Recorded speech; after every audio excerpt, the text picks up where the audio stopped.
3.1운동 100주년과 기독교라고 하는 제목으로 하나님의 말씀 가운데 은혜를 나누고자 합니다.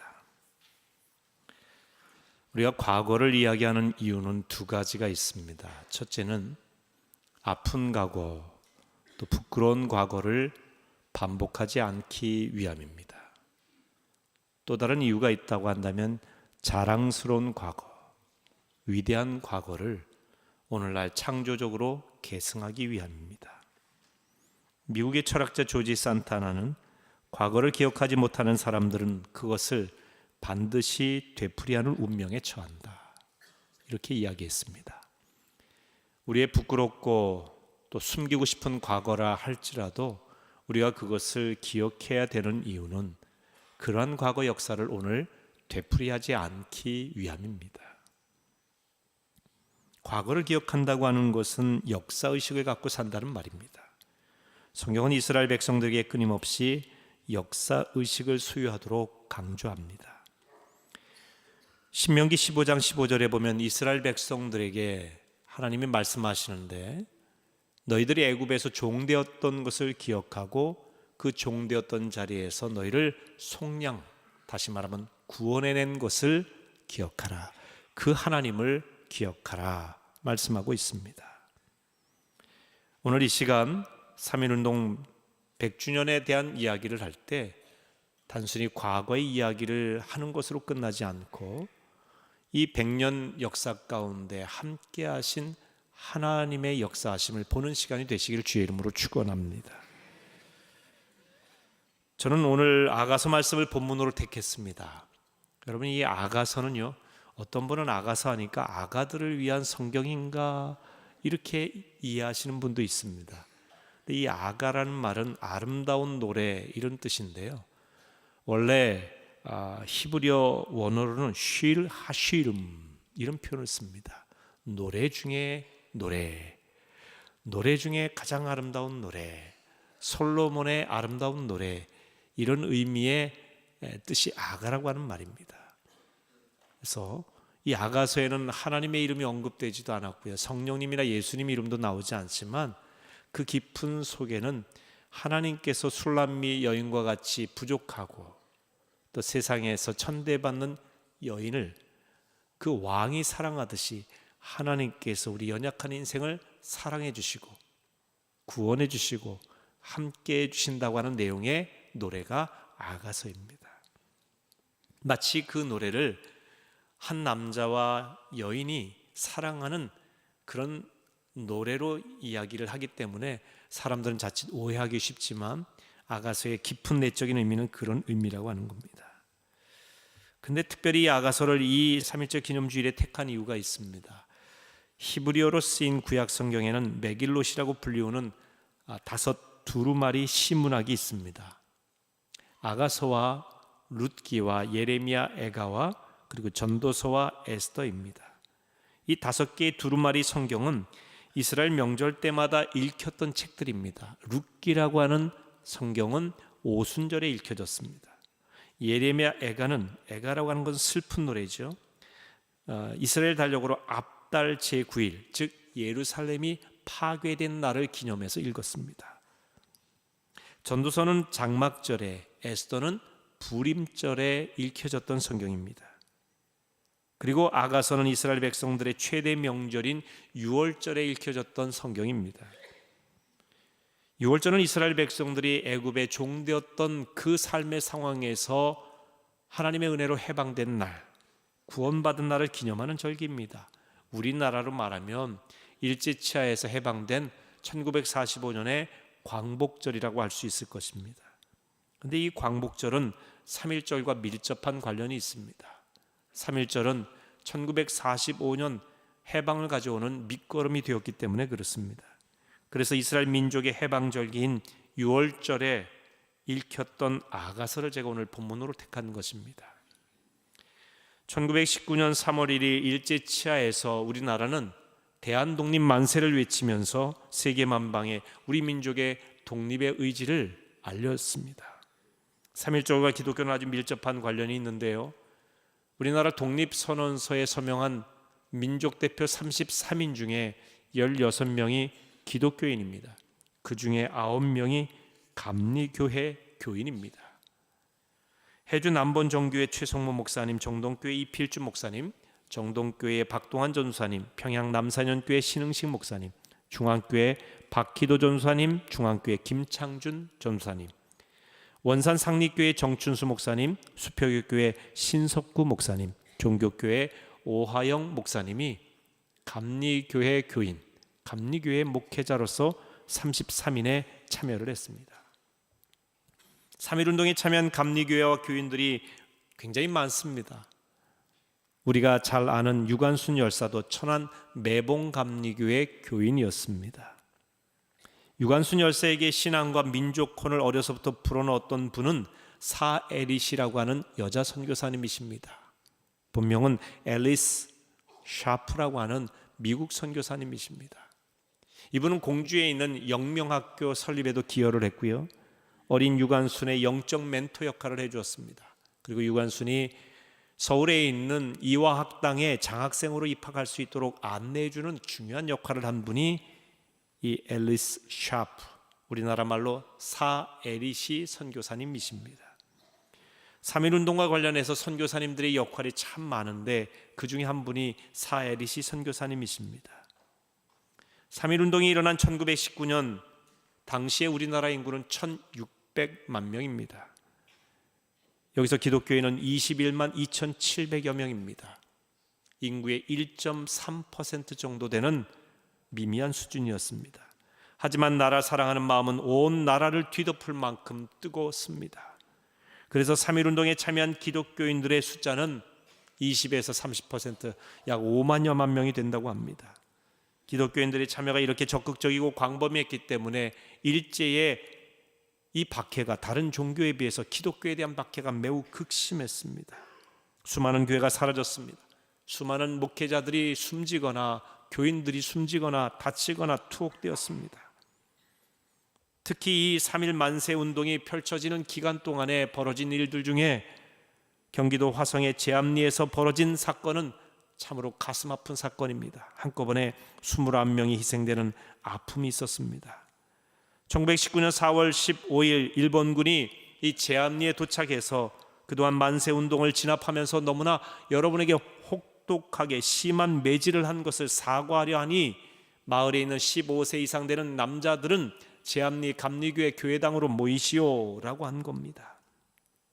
이 말을 믿고 남자 15세 이상 된 신도들이 교회로 모였습니다. 그러자 군인들은 갑자기 밖으로 나가더니 교회의 문과 창문을 다 봉쇄해버린 것입니다. 출입문까지 못질을 해서 다 막아버렸고 불을 질러버렸습니다. 그 안에서 21명의 남자가 숨지고 밖에서 2명의 여인이 내 남편을 살려달라고 하는 그런 가운데 2 여인마저 죽이고 말았습니다. 인근 마을 고주리에서 남자 6명이 학살되어서 이 제암리 학살 사건은 총 29명이 숨지는 큰 사건이었습니다. 일제는 그들의 학살 만행을 막기 위해서, 숨기기 위해서 일반인들의 접근을 금지했습니다. 한국 사람들은 전혀 접근하지 못하도록 했습니다. 시신을 수습하지도 못하게 했습니다. 감시가 삼엄했습니다. 그때의 캐나다 의료 선교사였던 스코필드 박사님이, 우리나라 이름으로는 서코필이라고 하는 이 스코필드 선교사님이 시신을 다 수습합니다. 공동묘지에 묻어주었고요, 그들을 위해서 장례 예배도 드려주었습니다. 이 만행을 세계에 알리는 일을 스코필드 박사가 하신 거예요. 이 스코필드 박사님은 3.1 만세 운동에 대한 우리 국민들이 동참한 그 만세 운동도 사진으로 찍어서 세계에 알리면서 대한민국이 독립하기를 간절히 원하고 있다는 사실을 알려준 분입니다. 그래서 이분의 별명이 있는데 34번째 민족 대표라고 하는 별명입니다. 독립선언서에 서명한 33인이 있지만 이 스코필드 박사님은 그분들 못지않게 우리나라를 위해서 일하신 분이라 해서 34번째 민족 대표라고 불리기도 합니다. 3.1운동의 여파로 교회가 당한 고통은 이루 말할 수가 없습니다. 하지만 교회는 계속해서 나라의 독립을 외쳤습니다. 당시 기독교 지도자들은 하나님 사랑, 나라 사랑, 하나님 사랑, 이웃 사랑, 이웃 사랑, 나라 사랑이라고 하는 것을 동일하게 생각했습니다. 나라와 민족의 고통과 어려움을 남의 문제가 아니라 내 문제로 인식한 것입니다. 그래서 일본의 압제하에 있는 우리 민족이 독립을 간절히 원한다는 사실을 만방에 알리기 위해서 3.1 만세운동을 벌였고, 고난 속에서도 이 독립운동을 계속해 나갔던 것입니다. 이 3.1 운동에는 4가지 아주 중요한 특색이 있는데, 그 첫 번째 특색이 범국민적 운동이었다는 것입니다. 소수의 지식인이나 정치인의 애국운동으로 끝나지 않고 전 인구의 20% 가까이 참여한 범국민적 운동으로 번졌습니다. 3.1 운동이 일부 뜻 있는 사람들의 외침으로 끝나지 않고 전국적으로 번질 수 있었던 가장 중요한 비결이 있다고 한다면 교회 때문입니다. 전국적인 조직이었던 교회가, 물론 당시에 기독교 인구는 미미하고 교회는 미미했지만 그래도 교회는 전국적으로 있었습니다. 교회가 중심이 되어서 그 마을에 만세운동을 계속해서 전개해 나갔던 것입니다. 전국에 있는 많은 교회들은 민족의 독립은 하나님의 섭리라고 하는 확신을 가지고 있었던 겁니다. 이 운동은 세계 약소 민족에게 큰 용기를 주었습니다. 이 운동에 힘을 얻은 중국인들은 5.4 독립운동을 전개하게 되었습니다. 인도의 경우 네헤루 수상의 옥중에서 자기 딸에게 편지하기를 한국의 3.1 운동을 본받으라고 이야기하기도 했습니다. 당시의 세계의 80%가 식민지화 되어 있었던 상황입니다. 유럽이나 미국과 같은 이 강대국들이 동남아, 아프리카, 또 남미, 중남미를 식민지화하던 그런 시대였습니다. 그런데 이 3.1 만세운동은 전 세계적으로, 가까이는 중국과 일본에게, 더 멀리는 전 세계적으로 독립운동을 펼쳐가는 많은 나라들에게 용기를 준 운동이었다는 것이죠. 미국 교회들도 한국의 독립운동을 긍정적으로 평가를 했습니다.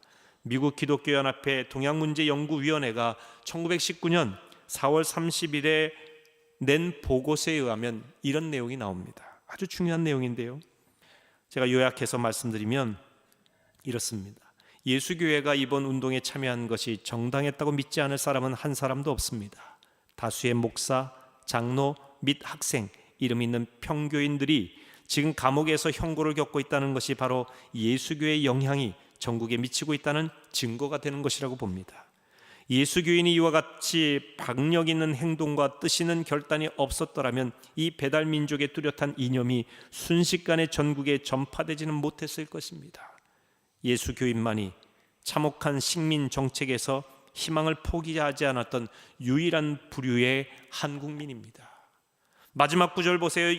예수 교인만이 참혹한 식민 정책 하에서 희망을 포기하지 않았던 유일한 부류의 한국민입니다. 여러분, 기독교의 특징이 뭔지 아세요? 우리 신앙인들의 특징이 뭔지 아십니까? 어떤 삶의 상황 속에서도 희망을 포기하지 않는 겁니다. 나라가 아무리 힘들고 어렵고 일제치하에 이 암흑기에 있을지라도 기독교인들은 희망을 포기하지 않았어요. 왜 그런지 아십니까? 기독교인들은 영원한 것을 사모합니다. 이 땅의 삶이 끝이 아님을 알고 있습니다. 하나님 나라에 대한 소망이 있기 때문에 그렇습니다. 죽음 이후에도 영원한 천국이 있다고 하는 것을 믿기 때문에 오늘 삶의 상황에서 어려움이 있다고 하더라도, 어떤 어려움이라 할지라도 결코 절망치 않습니다. 여러분, 인생에 있어서 어두운 막다른 골목에 다다라서 도저히 살 희망이 없다 할 그때가 비로소 하나님이 여러분을 붙들어 주실 때임을 믿으시고 희망을 가지시길 주의 이름으로 축원합니다. 우리나라가 얼마나 어려움이 많았습니까? 일제치하의 고통이 있었습니다. 30여 년의 고통이 있었어요. 6.25 동란으로 인해서 민족 상잔의 비극이 있었습니다. 그 여파가 얼마나 컸습니까? 얼마나 많은 사람이 죽었습니까? 이 일로 인해서 얼마나 우리는 가난해졌습니까? 그 이후에도 우리는 경제적인 어려움 때문에 숱한 어려움을 겪었습니다. 정치적인 혼란을 겪었습니다. 그런데 여러분, 그 수많은 어려움과 고통과 아픔과 어두움의 그 시기 가운데도 기독교인들은 소망을 잃어버리지 않았어요.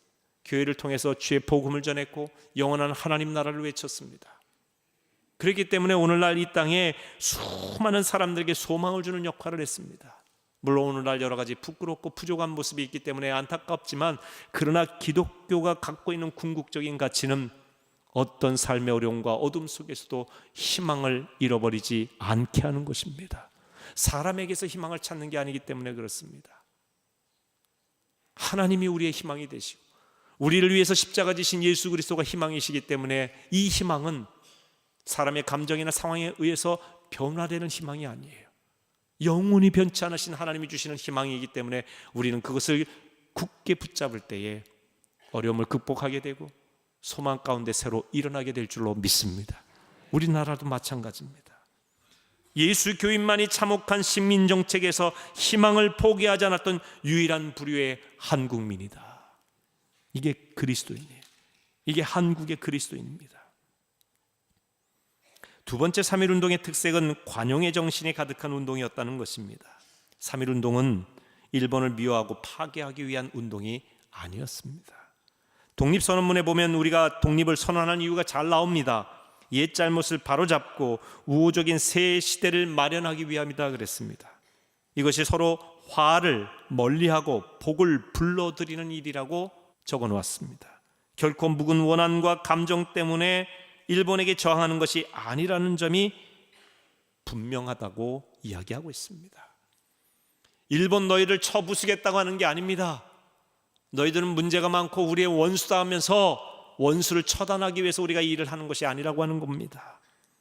옛 잘못을 바로잡기 위함이라는 것이죠.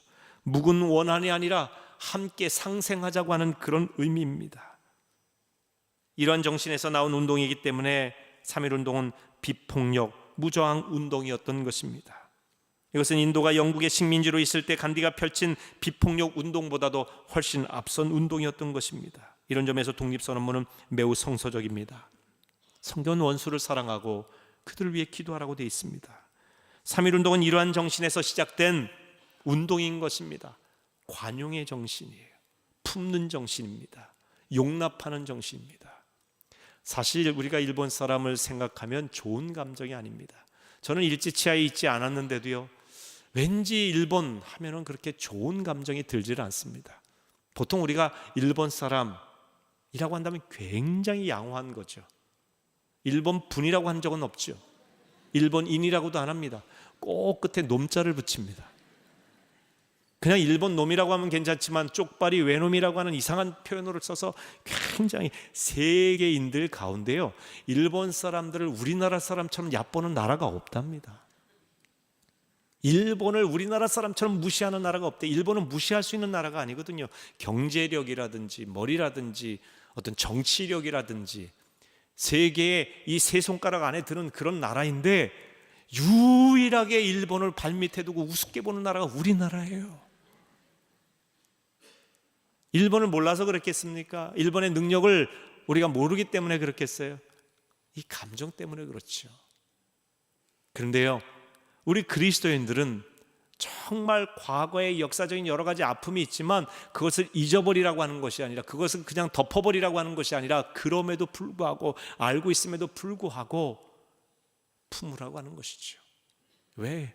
그들을 주의 사랑으로 품는 것이 주님이 연약하고 원수되고 죄 많은 우리 인생을 품으신 주의 관용의 정신이기 때문에, 사랑의 정신이기 때문에 그래요. 우리는 민족적인 감정으로 살아가는 사람이 아니라 성경적인 가치로 살아가는 사람이에요. 이거는 민족적인 이 관용의 정신뿐만 아니라 우리가 살아가는 세상에서도 그럽니다. 우리 이웃에게도 우리는 넓은 마음으로 품어야 돼요. 우리 가족 안에도 서로 원수 맺지 말고 등지지 말고, 부부 간에도, 부모 자녀 간에도, 형제 간에도 관용해야 됩니다. 주님께서 우리를 용서하셨거든요. 주님께서 나 같은 죄인을 품어주셨습니다. 주님께서 영원히 멸망할 수밖에 없는 본질상 진노의 잔향이 나를 구원해 주셨습니다. 그래서 내 사랑으로 사랑하는 것이 아니라 그분의 사랑이 내 안에 옴으로 그 사랑으로 사랑하는 것이죠. 우리의 감정으로는 사랑하기 참 어렵습니다. 근데 성경에 보면은 예수님께서 말씀하신 산상수훈에 보면 너희가 사랑할 만한 사람을 사랑하는 것은 이방인들도 하는 일이다. 그러니까 너희가 이방인과 다를 게 뭐냐? 다시 말하면 믿지 않는 자와 다를 게 뭐가 있느냐는 거죠. 세상 사람들과 예수 믿는다고 하면서 다를 게 뭐 있느냐는 거예요. 세상 사람들이 좋아하는 거 똑같이 좋아하고, 세상 사람들이 사랑하는 정도로 사랑하고, 세상 사람들이 미워하는 거 다 똑같이 미워하고, 세상 사람들이 원수 맺고 싫어하는 건 똑같이 싫어하면, 그러면 도대체 너희가 구별된 모습이 뭐가 있느냐는 것이죠. 그래서 주님께서 우리에게 보여주신 그 관용, 사랑, 용납의 정신이 독립선언서에도 있고요. 그리고 오늘 우리가 본받아야 될 관용의 정신인 것입니다. 세 번째 3.1운동의 특색은 세계평화운동이라고 하는 겁니다. 독립선언문에도 이렇게 나오죠. 오늘날 우리 조선 독립은 조선 사람으로 하여금 정당한 삶의 번영을 이루게 하는 동시에 일본으로 하여금 그릇된 길에서 벗어나 동양을 지지하는 자의 무거운 책임을 다하게 하는 것이며 또 동양 평화로 그 중요한 일부를 삼는 세계 평화와 인류 행복에 필요한 계단이 되게 하려는 것이다. 쉽게 얘기하면 대한민국의 독립은 일본도 이롭게 하고 이 동양에도 이롭게 하고 세계 평화를 위한 계단이 되게 하는 일이니 세계 평화에도 기여하는 일이라는 겁니다. 다시 말하면 대한의 독립은 평화를 위한 일이니 당신의 평화를 위한 일이기도 하니 반드시 이루어져야 된다고 하는 이야기입니다. 이 또한 성경적입니다. 예수님은 인류의 평화를 위해서 오신 평화의 왕이십니다. 예수님은 인간이 하나님과 화평하고 인간과 인간이 화평한 삶을 살기를 원하십니다. 독립선언서에서 우리는 우리 민족뿐만 아니라 일본과 동양과 세계의 평화를 위해서 우리의 독립이 지극히 당연하다고 하는 이야기를 이야기하고 있습니다. 그래서 3.1운동은 평화의 운동이요, 우리의 독립선언은 동양과 세계의 평화에 기여하는 일이니 마땅히 이루어져야 된다고 말하고 있습니다. 네 번째로 3.1운동의 특색은 나라 사랑의 정신이 가득한 운동이었다는 것입니다. 3.1운동의 후손들에게 물려주는 가장 큰 유산은 자유를 사랑하는 정신입니다. 그리고 민족의 단결과 하나됨의 귀중함을 보여주었습니다. 공동체를 위해서 희생하는 일이 얼마나 고귀한 일인지도 알려주고 있습니다. 또한 나라 없는 백성이 얼마나 비참하고 돌아갈 조국이 없는 백성이 얼마나 불쌍한지 보여주므로 나라 사랑하는 마음을 다시 한번 고취시켜주고 있습니다. 여러분, 나라가 없는 백성이 얼마나 슬픈 백성인지 일제치하의 어려움에서도 우리는 겪었습니다. 또한 오늘날도 나라가 없어서 보트 피플과 같이 저 대양을 헤매이고 있는 많은 사람들이 있지 않습니까? 나라를 찾아 자기 나라를 잃어버렸기 때문에 자기들을 받아줄 나라를 찾고 있는 사람들이 얼마나 많은지 모릅니다.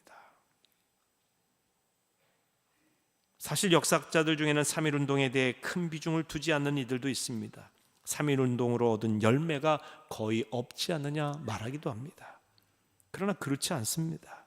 3.1운동의 결과로 우리나라는 1919년 4월 11일에 국호를 대한민국으로 바꾸게 됩니다. 상해 임시정부에서 그렇게 수립이 되어 바꾸게 되죠. 과거 황제의 나라였던 대한제국이 백성이 주인이 되는 나라 대한민국으로 바뀌게 된 것입니다. 이것은 혁명적인 사건이라고 해서 3.1운동을 3.1혁명이라고 말하기도 합니다. 어떤 역사학자들은 말이죠. 백성이 주인이 되는 민주공화국은 독립선언서에도 천명한 내용입니다. 3.1운동의 민족 지도자 이승우는 재판 과정에서 어떤 나라를 세우려고 했느냐? 일제히 재판관이 이렇게 묻자 이렇게 당당하게 대답합니다. 백성이 주인이 되는 나라다. 이승우는 우리 기독교의 지도자이고 장로님이십니다. 백성이 주인된 나라를 만들고자 하는 것이다. 1910년에 우리나라는 한일 합방이 되면서 어떻게 보면 멸망한 대한제국이었습니다. 하지만 1919년 3.1운동을 기점으로 대한민국으로 부활하게 된 겁니다.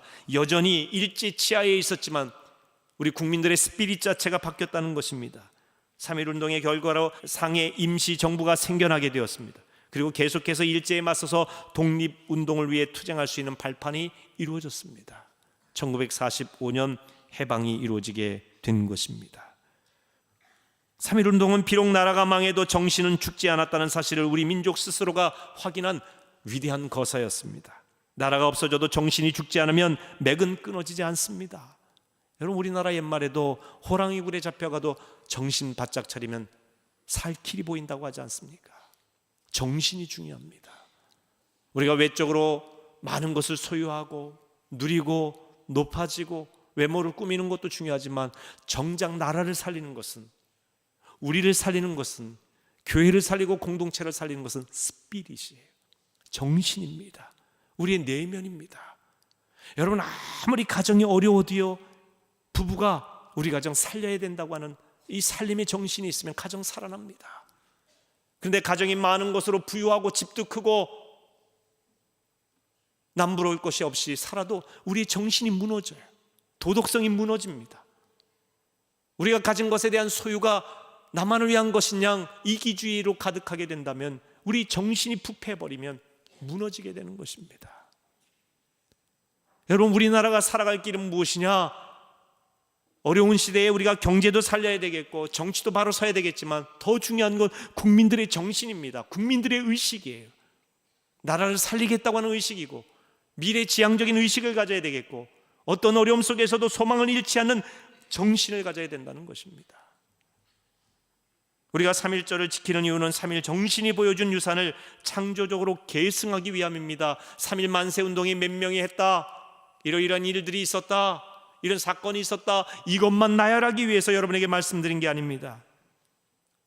3.1 정신이, 특별히 기독교 정신이 그 내면에 깔려 있는 것을 우리가 보면서 오늘날 그것을 우리가 창조적으로 계승하기 위해서 오늘 제가 말씀을 드리는 것입니다. 특히 기독교는 우리나라가 직면한 고난과 어두운 현실을 외면하지 않았고 함께 아파했습니다. 함께 고난을 받으며 미래의 꿈을 제시했다고 하는 것입니다.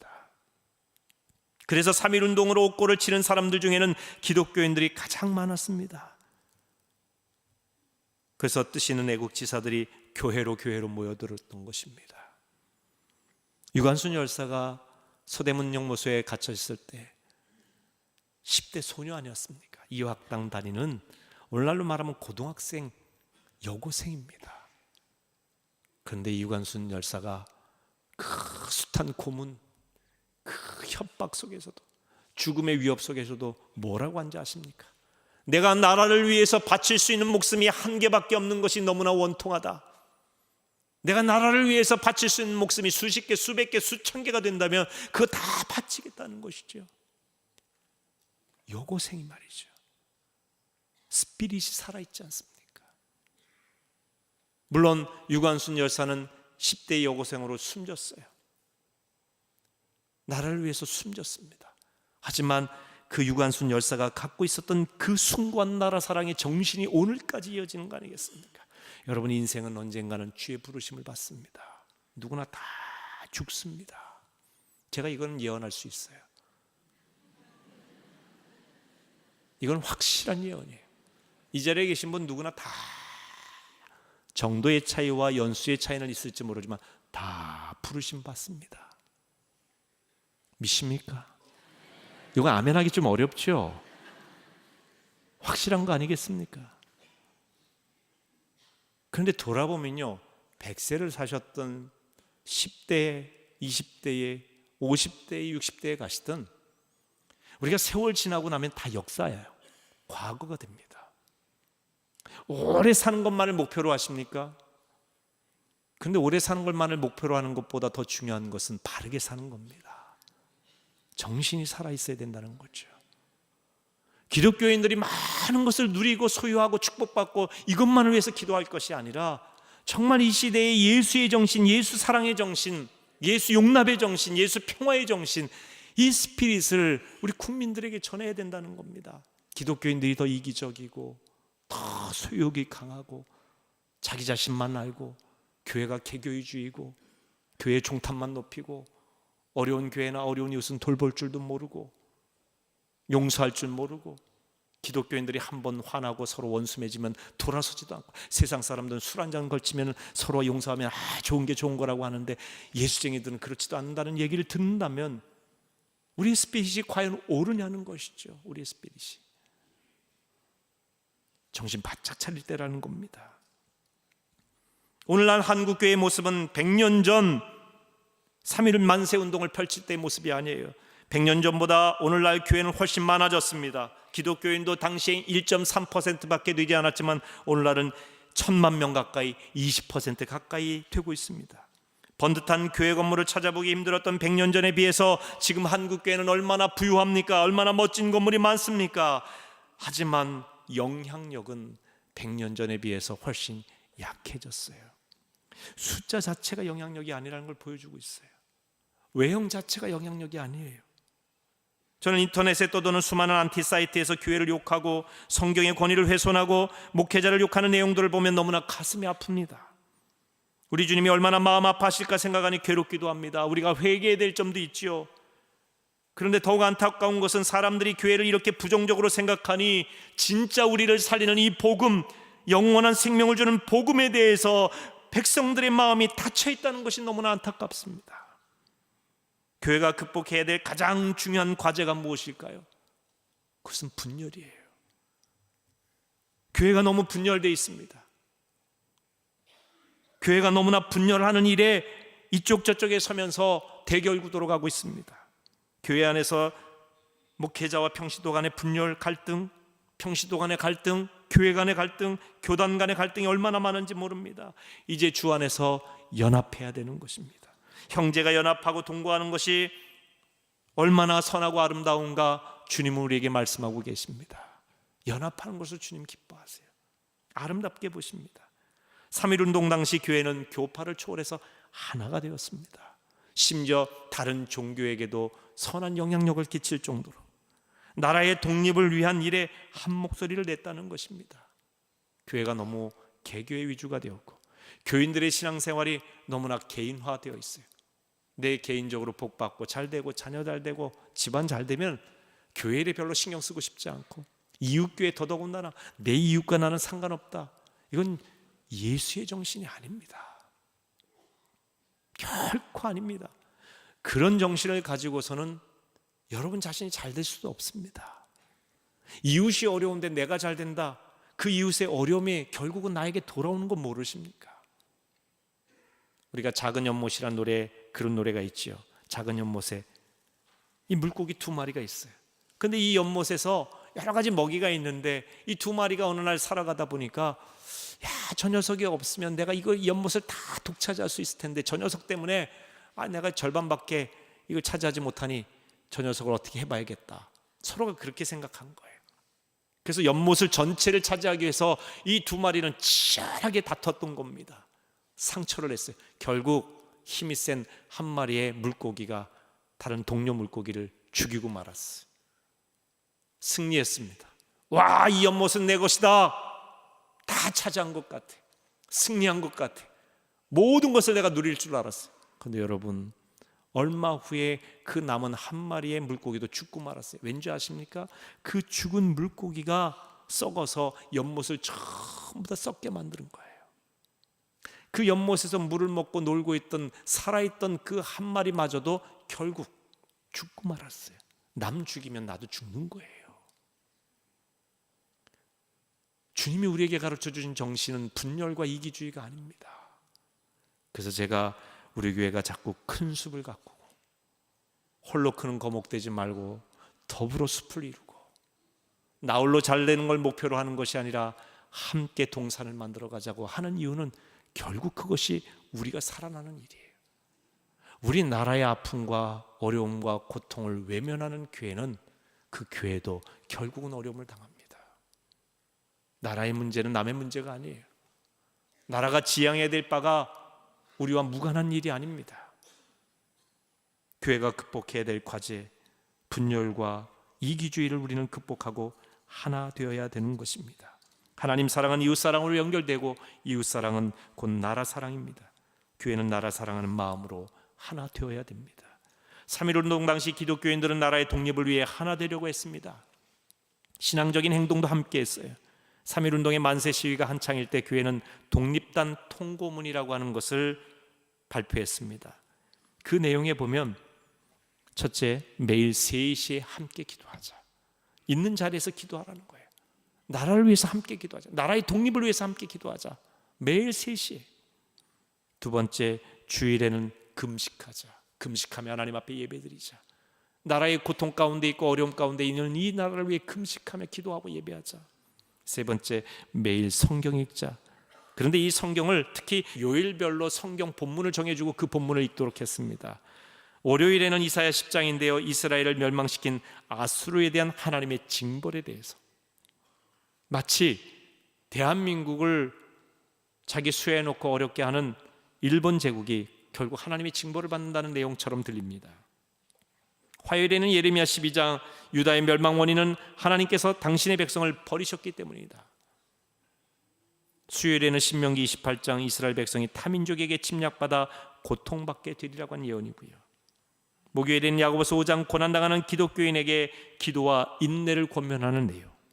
금요일에는 이사야 59장 죄 지은 백성이 회개할 때 하나님께서 구원해 주신다는 예언이고, 마지막 토요일에는 로마서 8장 성령이 주시는 생명, 장차 나타날 영광에 비하면 지금 우리가 겪고 있는 고통은 아무것도 아니다, 인내하시라고 하는 거죠.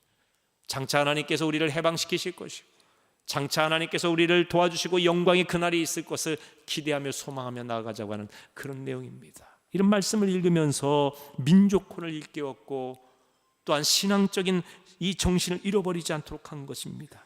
그래서 이렇게 함께 교회가 하나 되어서 말씀 읽고 기도하고 금식하고 하나님 앞에 예배하면서 하나 되어 나갔던 것입니다. 오늘 우리 그리스도인들의 사명은 무엇일까요? 100년 전 우리 민족의 과제는 나라의 독립이었습니다. 오늘 우리의 가장 큰 과제는 남과 북의 평화통일, 복음통일인 것을 여러분 기억하시고 기도해 주시기를 바랍니다. 남과 북의 평화통일을 위해 우리 그리스도인은 무엇보다 먼저 기도해야 됩니다. 우리 힘으로가 아니에요. 정치력으로가 아닙니다. 군사력도 아닙니다. 경제력으로 되는 것도 아닙니다. 남과 북이 화해 무도가 조성되고 저 북한 땅에도 주의 복음이 선포되고 교회가 세워지고 마음껏 하나님을 예배할 수 있는 곳이 되기 위해서는 하나님이 문을 열어주셔야 되는 것입니다. 주님께서 여시면 닫을 사람이 없고 닫으시면 열 사람이 없는 겁니다. 기독교인들이 진정으로 나라를 사랑하는 모습을 보여줘야 됩니다. 이 일을 위해서 하나 되어야 됩니다. 이제 오늘 본문 말씀을 보겠습니다. 오늘 본문에 보면은 11절에 이렇게 돼 있어요. 겨울도 지나고 비도 그쳤고 고난과 고통의 시간이 지났다는 것이죠. 지면에 꽃이 피고 새가 노래할 때가 이르렀다.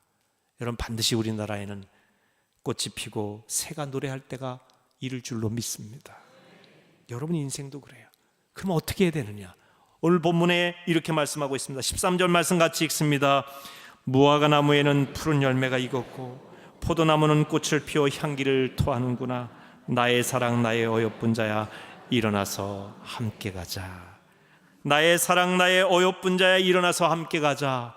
우리는 그동안 갈라져 있었어요.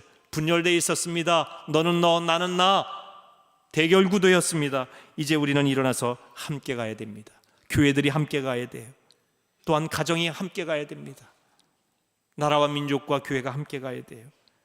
백성들이 한 마음이 되어서 정말로 진정한 평화 통일, 복음 통일을 이루는 그날을 위해서 하나가 되어야 됩니다. 함께 가되 서로 사랑하며 함께 가야 됩니다. 사랑하는 안양교회 성도 여러분, 주 안에서 함께 가십시다. 주 안에서 나라를 위해 기도하십시다. 주 안에서 우리나라가, 이 대한민국이, 한반도 땅이 남과 북이 평화 통일되는 그날을 향해서 한 마음으로 기도하며 나아가게 되시기를 주의 이름으로 축원합니다.